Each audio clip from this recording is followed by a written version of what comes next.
A big hello and a warm welcome to all of you amazing and beautiful people out there. Welcome to my channel and welcome to this collective reading.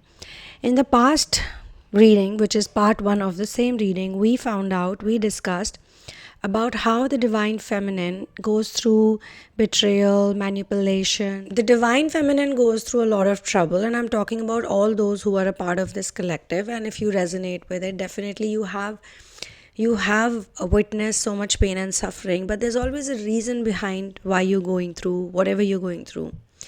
And if you are a God loving person, if you believe in God, if you know that there's nothing wrong in what God does, there's nothing wrong in what God does, and everything always works out perfectly for you.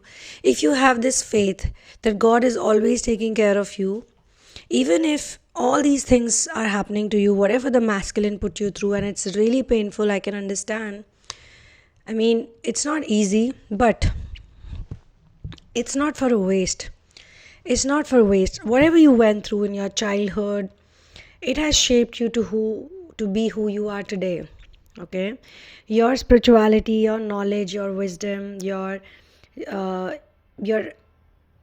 devotion to inner work, you're thinking through things in a different way, and most importantly, you understand a lot of things that other people may not understand.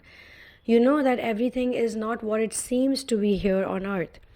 So this is a temporary place for all of us, this is a school for all of us, but we get too attached to a lot of things that are impermanent. We think that they are permanent, and things that are not permanent, we think they are impermanent. Most important thing is how you feel in the here and now. This is one common question that divine feminines ask, that why did my divine masculine do this to me? Why me? And these are things that, you don't need answers for. Rather, you need to work through it. You need to heal this pain. You need to release this emotion, this feeling. And you need to go within and you need to find the answers. The only way out, there's no way out actually. The only way is in. Okay? The only way out is to go within. That's the only way out. So, yes, your pain is valid. Your pain is real. Yes, your suffering is real. And God doesn't want you to suffer. Never. Okay? But as a soul, because we are also part of source energy, we are created from the same speck of light that source is made up of. We decide to come here to planet Earth, to Earth School, and we go through these challenges. We want to learn, we want to improve, we want to become better. It's all about purification and being humble. And there are lots of lessons that we take. And before all this happens, a lot of people actually work through narcissism. A lot of people work through demonic attacks.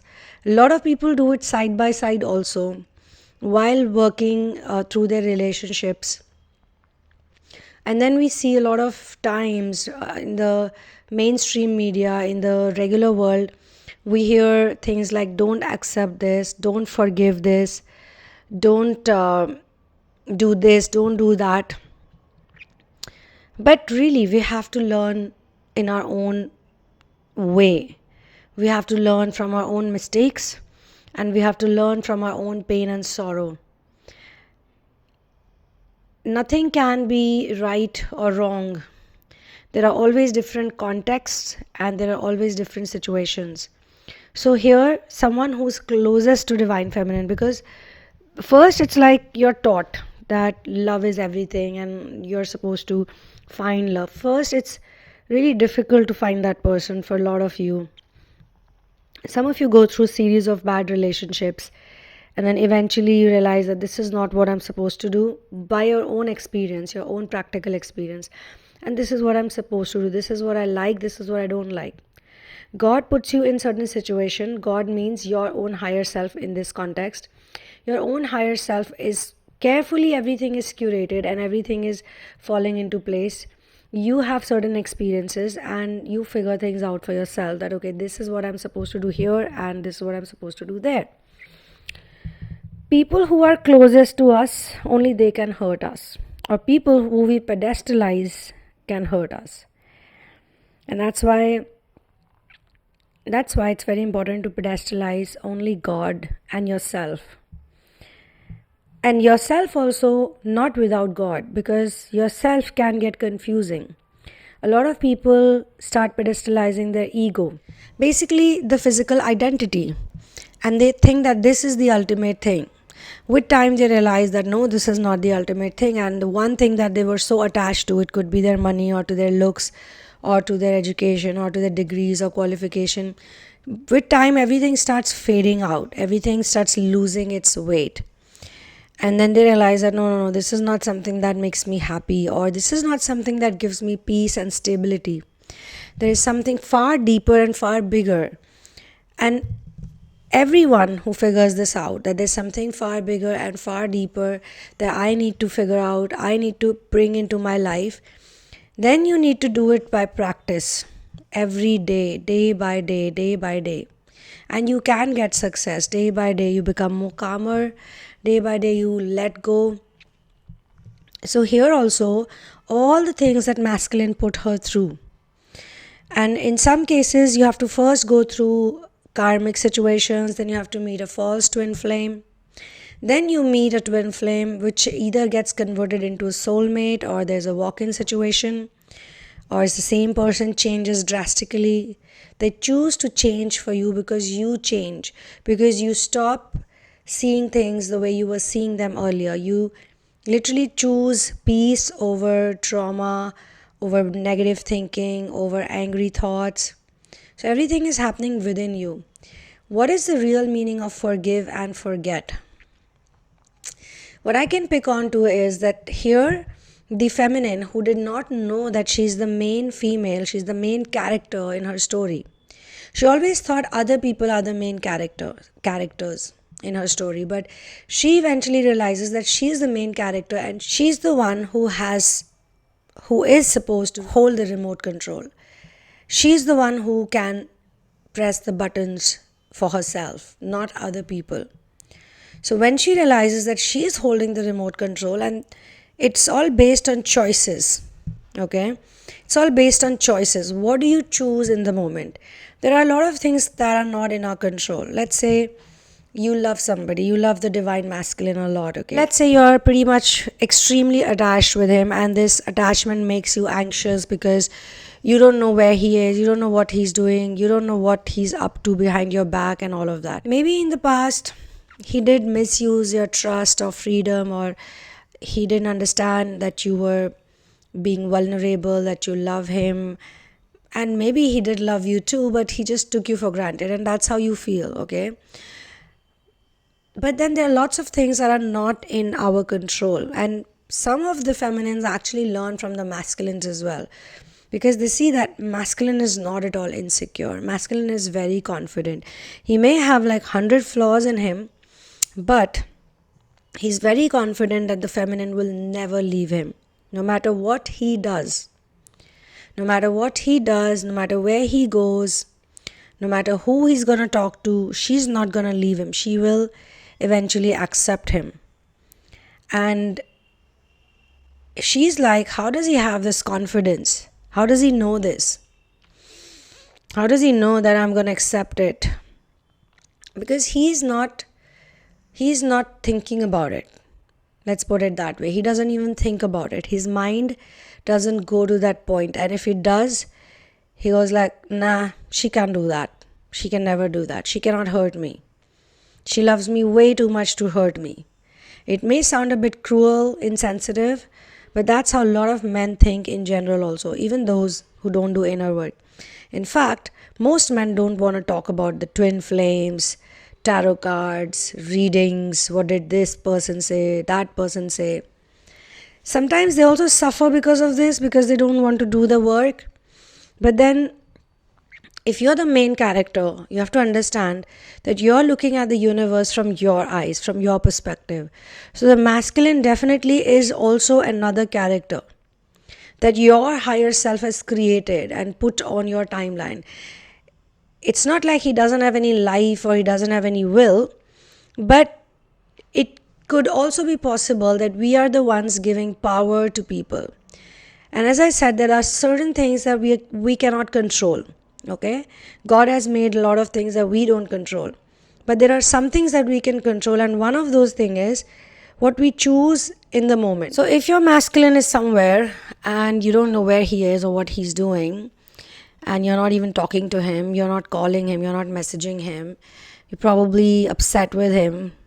And let's say you're not even upset with him, but you're working on yourself and you decide to not think about him.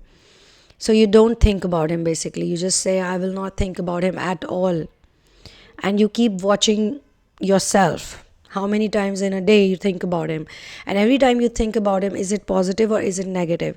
Mostly when people betray us, when people lie to us, when people manipulate us, when people use us or take us for granted, and we find out about certain things they did to us which have hurt us, then every time we think about that person, we can't think about anything good. It's obviously very hard to think that someone who's hurt you loves you and will never hurt you again. It's very hard to think, right? This collective reading, this channeling is focusing on all those divine feminines who have flipped the narrative, who have turned things around, who have changed the story. They have actually taken control of their own state of being. So God said, and they think that this is what all God is doing, good or bad, doesn't matter. So God has given me XYZ situation.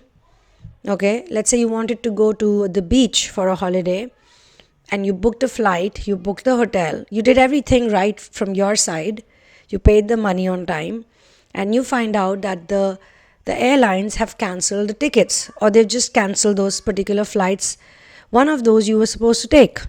So now you cannot go to the beach, and you really wanted to go to the beach. You made plans in advance to go to the beach.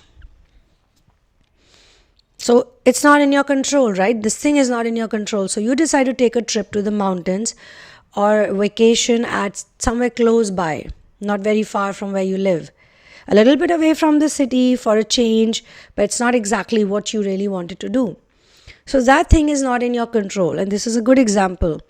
But what is in your control is that when you reach the mountain place, when you reach whichever spot is available for you, that time you make sure that you enjoy. You don't think about, these airline people did this to me, or they're so bad, or I need to do this now or do that now, I need to fill some form to get my money back. All of that will happen. But in the moment, if you have decided with someone special, either your husband or your boyfriend or your girlfriend or your family members or your besties or whosoever it is, you decided to make a plan and you decided to go to that place. Now you are at that place. Maybe what you wanted didn't work out, but something else has worked out for you. So now that you're there, what you have to do is enjoy. Choose to be happy over there. That is definitely in your control, okay? So same thing applies to divine feminines also, that whatever has happened, you have to accept it, okay? This is the reality. This is what I know now. This is the information I have. It's really hard to digest it. It's very painful. It's annoying. It broke your heart maybe. It made you sad. It made you cry. But then that's what you had. It's like sort of in the past or in the present. Now what's the next thing you can do to make it better for you? You have to look for what makes you feel good. And I think the first thing that's going to make you feel good is not really trying to reverse the negative thoughts, trying to reverse what you don't even believe in right now, but take the easier steps. Like, you can look for things that make you feel good in the moment. You can do things that make you feel good in the moment. Let's say, for example, again, I'm going to use a romantic example over here to make it easy. Let's say your masculine or your partner, if you're a man also, this can happen to you. Your partner, you're a nurturing man, Feminine men are also very nurturing with feminine energy. They're very manly and masculine, but they're nurturers. And they can also experience the same thing that I'm talking about, They want to nurture a woman. They want to care for a woman. They want her to understand him, blah, blah, blah. But she does not. She's more materialistic and she's like, I don't want this. I don't want that. I want that. Whatever it is that she wants. And she's not happy. You try your level best to make it work. But if you keep thinking about how bad she is, how horrible she is, that she doesn't understand you, that she always ill treats you, mistreats you, she's greedy for money, she's manipulative, it's not going to make you feel good. Most of the times, I've seen very successful people or people who can generally be very happy are unhappy because they keep thinking about all those people who've hurt them and did bad to them. So they never feel good. So instead of thinking about that person, it's better to not think about that person. You're not forcing yourself to think that, oh, she's going to become positive and she's going to become angelic and she's going to become nice.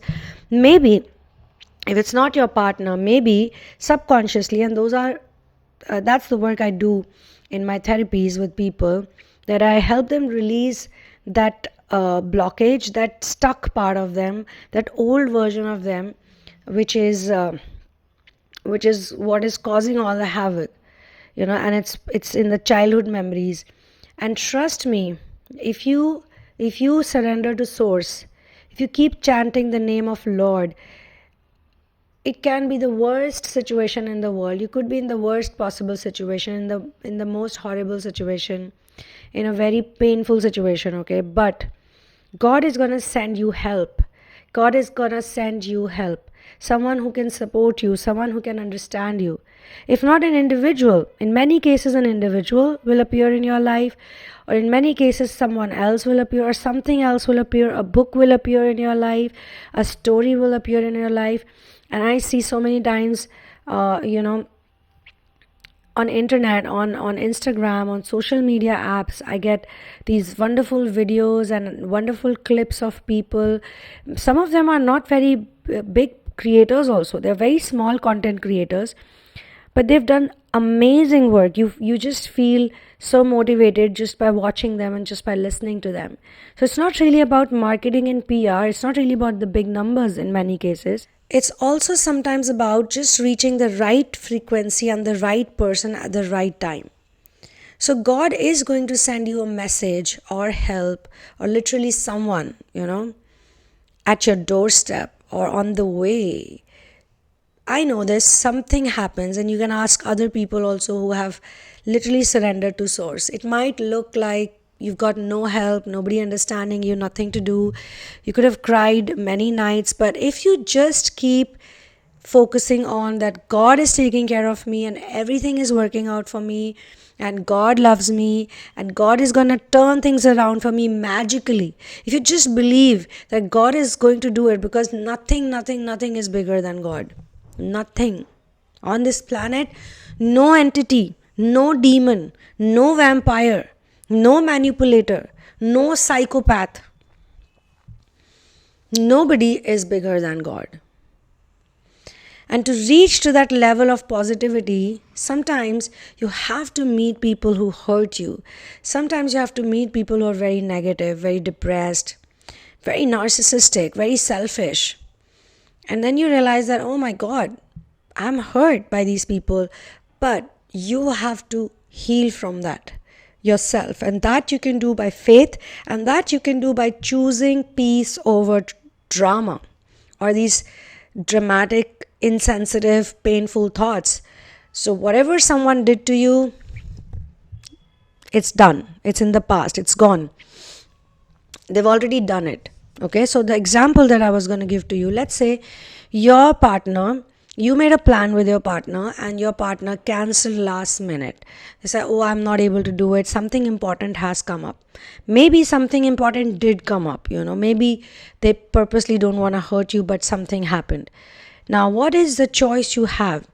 Either you can be upset about it, you can be mad about it, and you can get into another big deluge of negative self-talk, that they never understand me, they never love me, they always do this to me, blah, blah, blah, which is a natural thing to do, but I feel it's not natural either. Maybe we are programmed to believe that that's the most natural thing to do. We can say, okay, what's in my control right now? My partner cannot go to that place with me, which we decided to go to, but what's in control of me is that I can be happy. So let's see what I can do. Maybe you can call a friend, a good friend, and say, let's go out for dinner. Let's go out for this. Let's go out for a movie. And let's say, maybe you did want to watch a movie. You really wanted to watch a movie. You were waiting for this movie. Your partner canceled last minute. I'm not saying replace your partner with another romantic partner, because that would be wrong. And it would be too quick assumption, or maybe you may not even enjoy that other person's company. So think of something that you can do in that moment, or maybe you can postpone it. But during that time frame, you gotta keep choosing peace and happy thoughts and joyful thoughts and gratitude. And at that moment, you have to be really smart. And I'm not telling you do it right away. I'm not going to say that, because I've not learned it like that. I know it's not like something you can do right away. But I think when you practice a lot, then there comes a day and time and moment where you can actually magically do it. Just like this. Like this. With a snap of your fingers, you can get out of that feeling. You can just tell yourself, snap out of it. Magically. And you tell yourself, okay, I'm not going to think about all this negative stuff. I will think about something positive. And I'm going to watch a movie. I'm going to watch it with my best friend, or with my mother, or with my sister, whosoever is available. And if really nobody is available, and I still want to watch the movie, and maybe have a ticket also, you can think like that. Then why not go on my own? Let's try it out. Let's watch the movie solo. Lots of people watch movies alone. Many people I know. They go out and watch the movies. They go out, go to restaurants. Even in therapies, we have these assignments sometimes. Why don't you do something alone? Why do you have to do it with someone else? Why don't you take a 2-day trip all by yourself? Why don't you just go to a restaurant? If you can't take big steps, then you can take small steps, like watching a movie alone, or going to a nice fancy restaurant and giving yourself a nice meal, or buying yourself something nice, a nice dress, or just going to a nearby shelter by yourself. I mean, lots of times, I think why we are saved is because we decide to not attach ourselves to the toxic people or toxic situations. If somebody doesn't want to do something with you, they don't want to spend time with you, if your partner thinks that there's someone else they want to be with. Again, this doesn't mean that you have to imagine a person only. Maybe they want to watch a football match, or maybe they also want to go to a friend's place, or maybe they just want to watch some other movie online and they are like, I can't do this.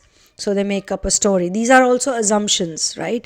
But why do we have to think about these assumptions? Why do we have to think about the other person in such a moment in time? If somebody is not there physically, why should they be there mentally as well? Just let them be. Just focus on yourself. Just focus on your healing. Just focus on God, and just focus on thoughts and things and feelings and situations and emotions that make you feel good. It's going to be a bit tough in the beginning, but once you get the hang of it, you will realize that you'll go on doing well. You'll keep on doing well. With time, more and more time will pass, and you'll look back at yourself. You'll become more independent, self-reliant, and sometimes you attract better people after that. And this happens a lot during narcissistic abuse therapy, I've seen. Because a lot of people, they say, I'm not living with my parents and I'm all alone and I don't want to see them. They've hurt me. But mentally and emotionally, they are still living with them.